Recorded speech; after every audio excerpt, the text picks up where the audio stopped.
SpongeBob's a card now, in what is the latest in the ongoing trend of bringing your favorite characters to Magic the Gathering. But how good is he in the game? And what happens if you build a commander deck containing every single card from the secret lair? All 12 spells and 10 lands. I've set out to answer that question today, as I've prepared 2 decks aimed at making the most powerful deck possible, led by SpongeBob SquarePants, while including every single card available across the 3 secret lairs. Like my previous video covering Hatsune Miku, which you should totally check out by the way, one of these decks will be a more budget-conscious build, setting a cap at $150, excluding the SpongeBob cards of course, while the second deck will be capped at $1,000, where we'll be maximizing the power of the deck, within reason. I'm not going to be putting original duels or any other reserved list cards in, because realistically, most people don't have those. As always, the links to these 2 decks can be found below, and I have left them snugly in bracket 2, intentionally, so that you can add the game changes and tutorials you want to fit in your preferred bracket.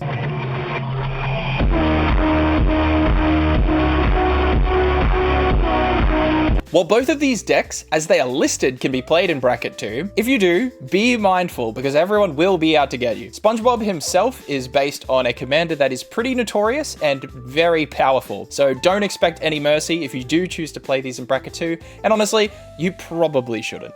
But why is that exactly? Well, if you've never seen the card he's based on, Joda the Unifier is a 5-color commander from Dominaria United that cares about legendary creatures. This is especially convenient for us, given that all of the gang from Bikini Bottom also happen to be legendary creatures. They each do several different things and can be commanders of decks in their own right. Sandy and Squidward are both going to help us draw cards in this deck. Mr.Crabs and Patrick are 2 big-bodied creatures that can stand in as blockers in a pinch. Being honest though, Patrick is hands down the worst card of the deck, unfortunately. Plankton, who for some reason is in white, can protect our other creatures, namely SpongeBob, from being removed. But the real MVP is Gary the Snail, who is a reprint of Toxrill the Corrosive, an exceptionally powerful and expensive card that wins games on the spot if it can't be answered. Winning outside of this is relatively simple. Step 1, play SpongeBob. Step 2, get to your next turn with SpongeBob still on the battlefield. Have you managed to do that? Then step 3 is play any of your many legendary creatures to almost effectively win the game. SpongeBob, courtesy of his ability, will then allow you to play the first cheaper legendary you find from your deck, which will also buff all your other creatures, which happen to all be legendary. It's actually that easy. If SpongeBob is allowed to stay on the field, every creature you play becomes an instant 2-for-1 that your opponents very quickly won't be able to keep up with. Keeping that in mind, building the deck becomes very simple. We need legendary creatures and spells that protect SpongeBob so he can stick around to let you double dip. The best part of this is that even on a budget, this is very easy to do. In this particular budget build, I've focused on pairing SpongeBob with cheap mana cost legendaries that you can either play early on while you get to 5 mana, or can later be played as multiple legendary creatures in one turn once SpongeBob is down. In this deck, you'll find most of the creatures, which are all legendary by the way, allow you to ramp, draw cards, or keep SpongeBob alive. Some of the ways to protect your commander, aside from Plankton, who I mentioned earlier, include Hajar, Loyal Bodyguard, who can jump in front of a metaphorical bullet for SpongeBob, Sagada, who gives all your other creatures hexproof, and Boromir, you know, from Lord of the Rings, who can also sacrifice himself. We have 2 different versions of Thalia in this deck to slow the game down to give you time to get going, and Kutzel and Lavina deny any opponents of thinking dirty by playing spells on our turn, or spells for free in Lavina's case. In the late game, look to get Gary out, or the Maelstrom Wonder, who can summon multiple creatures at once. Alternatively, Rona, Herald of Invasion, can flip over into a serious problem that can steal your opponent's cards, or you can cast Primeval's Glorious Return to bring back every creature in your graveyard. Perhaps the most important card for this deck is actually Cynet, Jelly Drover, who you are morally obligated to include in this deck for being the only card that can make jellyfish tokens. Outside the creatures, the rest of the deck is centered around spells and interaction. The SpongeBob Secret Lair blesses us with Counterspell and Daze as counter magic, while Force of Despair is paired up with Beast Within and Path to Exile, which can also be used on our own creatures to ramp us if we really need to fix for a specific color. Since we are locked to running the 10 SpongeBob basic lands included in that secret lair, we can reliably use Cultivate Elevate and Kodama's Reach to ramp, alongside Nature's Law and Farseek, which can grab any of the tapped dual lands included in this deck. We can also take advantage of Charitable Levy, a Modern Horizons 3 white ramp card that favors creature-heavy decks and is an absolute budget bomb. The land base is often one of the biggest points in making cheap 5-color decks, and we've definitely had to make some concessions in this budget build. Being mostly in white, blue, and green helps us mitigate much of this, but we still have to run the slow fetches to make sure we hit all 5 colors as soon as possible. Spelunking is a great green enchantment which will allow all our lands to enter untapped, which if played on curve will seriously accelerate the deck. Finally, to round out the deck, I've also included some powerful cards that care about legendary creatures. 3 cards from the Joins Up cycle of enchantments, which give legendary creatures bonus effects. In particular, Annie Joins Up will allow Spongebob to trigger an additional time per creature. Desynchronization oddly ends up being the most expensive card in the deck, acting as a pseudo Cyclonic Rift for 4 mana, avoiding all your creatures. All in all, let me be the first to tell you that this budget build will win games, especially if you actually bring it to Bracket 2. If you are new to Magic or doubtful of your ability, this is the perfect deck to try and push into Bracket 3 with. Moving into the non-budget world, upgrading Spongebob into a true terror mainly involves shoring up the main weaknesses of the deck, your ability to ramp into 5 colors. Being a Bracket 2 build, we can't use fast mana, but any Moxen would be a very impactful included in this deck. Instead, we've shored up the mana base by swapping slow fetches for the real deal and adding several triomes as options to hit with your fetches to immediately give you access to 3 colors from turn 1. Speaking of turn 1, we've got plenty of new 1-drops, including 3 mana dorks in Birds of Paradise, Noble Hierarch, and Delighted Halfling, and we've also splurged for Loot Monkey and Yoshimaru to be powerful legendary creatures we can get from the jump. Great Henge is a legendary artifact we can look to try and get down cheaply to trigger Spongebob, and Kaito, Bane of Nightmares, is an obnoxious planeswalker that can be brought in cheaply with his ninjutsu cost and also counts as a legendary creature on your turn that can be buffed. With the enhanced ramping, we've also upped our protection game. Miral, Shield of Argive, is another creature that prevents spells from being cast on your turn. And we've also added Heroic Intervention, Lightning Greaves, and of course, Teferi's Protection. The game plan of this deck remains the same. We're rushing Spongebob, keeping him alive, and using his ability to win the game. The key difference is with no budget, you can look to accomplish this faster and much more consistently. If you were looking to absolutely max this deck, you would take Patrick, among others, out, but that really defeats the point of this deck tech. As a final note, this list isn't gospel. The funny thing about Joda decks is if you have a favorite legendary creature, you can probably just switch it in for most of the creatures here. As long as you are trying to use Joda's ability, or Spongebob's in this case, you are probably going to get the value you need to win the game. And of course, feel free to add any game changes you want. I've personally been running a lot less tutors recently, and have found my games to be overall a lot more enjoyable with the extra variance. But I do get the competitive element of Magic from Standard, so that might make me a bit different. Either way, take a look at the decks below, and thanks for getting this far in the vid. About 2 months ago now, my friend and I started this channel, and we've been honestly blown away by the support so far. If you enjoy what we do, consider subscribing, and let me know what you'd like to see next. Until then, see you in the next one. Cheers! Squidward, Sandy,